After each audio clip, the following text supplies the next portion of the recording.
நாள் ஃபோன் பார்க்காம கூட இருந்துருவீங்க. ஆனால் அந்த புட்டிங் மட்டும் இல்லைனா வீட்டிலே இருக்க மாட்டீங்க.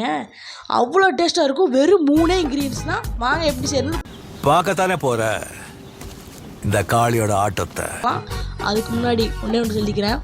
இனிமேல் தோசை சப்பாத்திலாம் வீட்டில் போகிற சாப்பிடாதீங்க. இதை செஞ்சு டெய்லி நீங்களே செஞ்சு சாப்பிட்டு பாருங்கள். இப்போலாம் செய்ய ஆரம்பிச்சிடலாம். ஃபஸ்ட்டு இதுக்கு தேவையான பொருட்கள் நான் சொல்லிடுறேன்.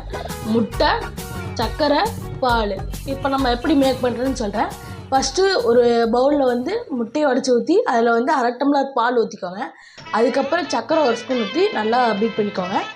அடுத்தது வந்து பார்த்திங்கன்னா பக்கத்துலேயே அடுப்பு ஆன் பண்ணி ஒரு பேனில் வந்து 1 ஸ்பூன் சுகர் போட்டுக்கோங்க. அப்புறம் வந்து லைட்டாக வாட்டர் ஆட் பண்ணி ஹீட் பண்ணி ப்ரௌன் கலரில் வர வரைக்கும் இது பண்ணிக்கோங்க. இப்போ ஒரு பேன் எடுத்துகிட்டு அந்த நம்ம சுகர் மெல்ட் பண்ணோம்ல ப்ரௌன் கலரில் அது வந்து அதில் ஊற்றி நல்லா தட்டில் ஒட்டுற மாதிரி பார்த்துக்கோங்க. இப்போ அதில் என்ன பண்ணணும்னா நம்ம பீட் பண்ணி வச்சுருந்தோம்ல எக்கு, மில்க்கு, சுகர்லாம் அதில் ஊற்றிடலாம்.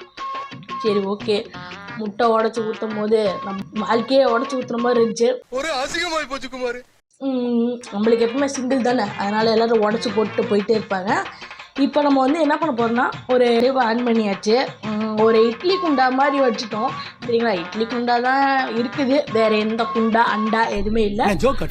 அதனால வச்சாச்சு. இப்போ நம்ம இது பண்ணி வச்சிருந்தோம்ல, கலக்கி வச்சிருந்தோம்ல கேரமல் புட்டிங், ஓகேங்களா? இதை வந்து தண்ணி கொதிச்சுட்டு இருக்கு. இப்போ உள்ள வச்சிடலாம். இப்போ மூடிடலாம். இந்த மூடி தான் இட்லி குண்டாக்கான மூடிகள். எல்லாம் டெக்னாலஜி. இது வந்து ஒரு 5 மினிட்ஸ் குக் ஆகட்டும். இப்போ அது கடையில் உங்ககிட்ட ஒரு முக்கியமான 2 தகவல் கொண்டு வந்திருக்கேன். என்னன்னு தெரிஞ்சுக்கலாம். வந்து சாதா புட்டிங் இல்லை, கிடைக்கிற மாதிரி சொந்தக்காரங்களாம் போய் ஏதோ ஒரு ஃபங்க்ஷன் வச்சாங்கன்னா அதில் கிடைக்கிற சான்ஸ்லாம் என்னன்னு தெரிய மாட்டேங்குது. கிடைக்கிற சான்ஸ்லாம் போய் சேரை போட்டு நம்ம அப்பா மட்டும் இல்லை அம்மாட்டையோ போய் உங்கள் அப்பா இப்படி பண்ணுறாங்க, உங்கள் பையன் பாருங்க அங்கே பொண்ணுக்கிட்ட போய் பேசிகிட்டு இருக்கான், உங்கள் பையன் பாருங்க எப்படி பிஹேவ் பண்ணுறான் அப்படின்னு சொல்லி நம்ம புட்டு வைக்கிறாங்க. என்னென்ன தெரிய மாட்டேங்குதுங்க. நம்மலாம் வந்து ஏதோ முன்னேறணும்னா அதையும் தடுத்துறாங்க. Thank you your honour, thank you. இவங்களாம் வந்து என்னத்தை சாதிக்க போகிறான் அப்படிம்பாங்க. நம்ம நாளைக்கு ஜெயிச்சிட்டோம்னா போனா எனக்கு தெரியுங்க இவன் சாதிப்பான்னு அப்படிம்பாங்க. இது வாழ்க்கையில் நடந்தது.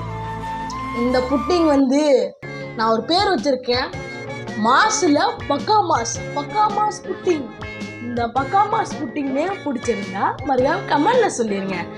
ஐயோ இருங்க, இதை நான் பேசிக்கிட்டு திடீர்னு இந்த பக்காமாஸ் புட்டிங் வந்து நம்ம ஊர்லேயே புதுசாக நான் நிரூபிச்சிருக்கேன். கேரமல் புட்டிங் எல்லாம் நிரூபிப்பாங்க, பக்காமாஸ் புட்டிங் இது நானே வந்து பக்காமாஸாக மாற்றிட்டேன். இது மாஸில் பக்காமாஸ். எப்படி ஏங்க ஏன் பிடிச்சிருந்ததா? இப்போ ட்ரெண்டிங்காக ஒரு விஷயம் போச்சுங்க, நான் பார்த்தேன். சரியாக தெரில. அந்த டைலாக் வேணால் சொல்கிறேன். 2 படத்தோட கம்பேர் பண்ணி அந்த இருந்தாங்க. நான் நடித்து காட்டுறேன் பாருங்க. பாரி நீ சிரிச்சா ரொம்ப அழகாக இருப்ப பாரி அப்படின்னு ஊராங்கட்டு அப்படின்னு சொல்லி அந்த பாட்டெல்லாம் போட்டுருந்தாங்க. செம்மையாக கலாய்ச்சாங்க. இன்றைக்கெலாம் வந்து பார்த்திங்கன்னா எங்கள் ஃப்ரெண்ட்ஸ் எல்லாம் சேர்ந்து அந்த இன்னொரு ரஜினி முருகனில் வரும்ல, தங்கச்சி மாதிரியோ அக்கா மச்சியோ கொடுக்கலம் வச்சு வச்சிருந்தில்ல அப்படின்னு சொல்லி பேசிட்டு இருந்தேன். செம்ம ஃபன்னாக போச்சு. இன்னைக்கு சிங்கிளாக இருக்கிறதுக்கு ரொம்ப நாங்கள்லாம் கஷ்டப்படுறோம். சிங்கிள்ஸாக இருக்க ரொம்ப கஷ்டப்படுறோம். ஏன்னு சொல்கிறேன் தெரியுமா? சிங்கிள்ஸோட வழிகள் உங்களுக்கு தெரியுமா? நல்லா சொல்கிறேன் கேட்டுக்கோங்க. நாங்கள்லாம் ரோட்டில் நடந்து போகும்போது கமிட்டர்ஸ்லாம் அப்படியே முன்னாடி அப்படியே சிரிச்சுக்கிட்டே போவாங்க. அப்போ நினைப்போம், என்னடா கமிட்டர்ஸ்லாம் சிரிச்சுட்டே போகிறாங்களே, நம்மளுக்கு வெறியாக வரும். சாப்பிட போனோம்னு வச்சுக்கோங்களேன், கமிட்டர்ஸ்லாம் முன்னாடி உட்காந்து ஆளுக்கு ஒவ்வொருத்தையும் ஊட்டி விட்டு சாப்பிடாங்க. அதுக்கப்புறம் வெறியா வரும். அவனை சொல்லி நிறுத்துங்களா? அவன் நிறுத்துறான். இந்த கமிட்டரை பார்த்தாவே நம்மளுக்கு வெறியா வருது. நம்ம ஒரு ஏமா வச்சுட்டோம், என்னைக்குமே நம்ம சிங்கிள் தான். சிங்கிள்ஸ் நம்ம நான் ஒரு பாட்டு பாடலான் இருக்கேன். புட்டிங்க பக்காமாஸ் புட்டிங்க பக்காமாஸ் புட்டிங்க பக்காமாஸ் முடியலப்பா சாமி. மறுபடியும் எடுத்து பார்த்தாலும் எனக்கு பயமாக திக்குன்னு ஆகுதுங்க. இந்த புட்டிங் எப்படி வர போகுதுன்னு தெரியல. வர வச்சிருவோம் பக்காமாஸே. டே தம்பி, புட்டிங் தம்பி கொஞ்சம் நல்லா வாங்க. நீங்களும் ட்ரை பண்ணி பாருங்கள். அதே மாதிரி டெய்லி சப்பாத்தி தோசை வீட்டில் பேரண்ட்ஸ் கொடுத்தாங்கன்னா அதை சாப்பிடாதீங்க. நிஜமாங்க, நான் அதே எப்பயுமே சொல்கிற வார்த்தை. சப்பாத்தி தோசைலாம் வீட்டில் செஞ்சுட்டே தான் இருப்பாங்க. நீங்கள் அதெல்லாம் கண்டுக்காதீங்க. எப்படியாவது காசு ஆட்டை போட்டிருக்கு வீட்டில், ஆட்டை போட்டு உடனே போய் என்னடா சொல்ற? வாங்கினது பாலை வாங்கினது சர்க்கரை போட்டு செஞ்சுங்க தாரு புட்டிங் பாரு. ஓகே பாருங்க புட்டிங் எப்படி ஆயிட்டு இருக்குன்னு. வேற மாதிரி இல்ல. புட்டிங் எடுத்துருவோமா? வெயிட் பண்ணுங்க. எடுத்தாச்சு. 1 2 3 ஸ்டார்ட். நீ நினைக்கிற மாதிரிலாம் ஒண்ணு இல்ல. நீ புட்டிங்க பக்கா மாசு புட்டிங்க. வந்து கொஞ்சம் பால் கொஞ்சம் தண்ணியை நிறைய ஊத்திட்டேன். அதனால எப்படி ஆயிடுச்சு. ரொம்ப நேரம் விட்டுட்டோமான்னு தெரியல நினைக்கிறேன். அதனால நம்ம சர்க்கரையெல்லாம் மெல்ட் ஆயிடுச்சு. சரி இந்த புட்டிங்க டேஸ்ட் பண்ணி பார்ப்போம். நல்லா இருக்குங்க. நம்ம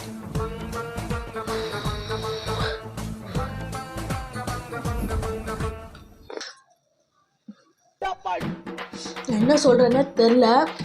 இருந்தாலும் சூப்பரா இருக்கு. பக்காமா புட்டிங் சூப்பரா இருக்கு. இன்னொன்னு இதுல வந்து ஒரு சேஞ்சஸ் மட்டும் பண்ணிக்கோங்க. பால் கொஞ்சம் ஒரு எக்ஸ்ட்ரா நிறைய ஊற்றிக்கோங்க. முட்டை வந்து நல்லா கலக்கிக்கோங்க. நீங்களும் இந்த பக்காமா ட்ரை பண்ணி பாருங்க. மறையாம சிங்கிள்ஸ் மட்டும் சாப்பிடுங்க. நெக்ஸ்ட் வீடியோ பார்க்கலாம். பாய் பாய். மறக்காம சர்ப்ரைஸ் பண்ணுங்க.